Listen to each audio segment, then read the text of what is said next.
Hello, today I'll be presenting a real-world example of discrimination based on disability, a case from the Equal Employment Opportunity Commission newsroom website. The article is titled, Jury Awards $1.675 million in EEOC Disability Discrimination Case Against McLean Northeast. It was published on February 8, 2024 from the Commission's official website. This case deals with stereotyping, prejudice, and discrimination against a deaf job applicant, showing how cultural identity in this disability case affects how people are seen and treated. For a quick summary of the case, it is about McLean Northeast, a distribution company in New York who refused to interview a qualified deaf applicant after learning about his disability. The company also refused to hire him for 2 entry-level positions, even though he met all of the job requirements. The EEOC sued on behalf of the applicant, claiming the company violated the Americans with Disabilities Act. A jury in Syracuse, New York also agreed and awarded the applicant $1.675 million in damages.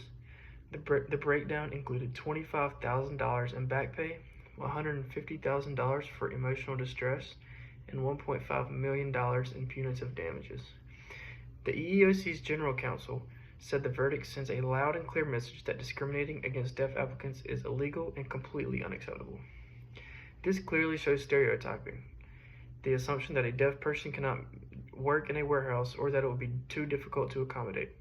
It shows prejudice, which is the negative attitude towards someone based on a group membership, and in this case that is a disability. And it also results in discrimination, an unfair act that denies equal opportunity in employment. It connects to the concept of cultural identity, disability as part of cultural diversity that shapes how people with disabilities are perceived.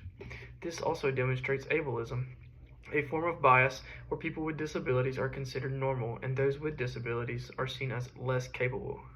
It reflects how workplace culture can marginalize people who don't fit traditional expectations.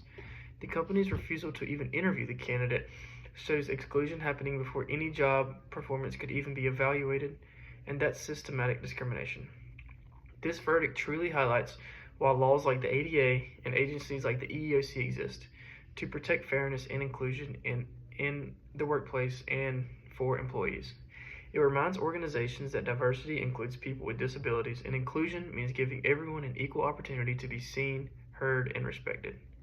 And lastly, me personally, I feel that it challenges all of us to question our own assumptions, to see disability not as a limitation, but a part of human diversity that enriches our workplaces and our communities.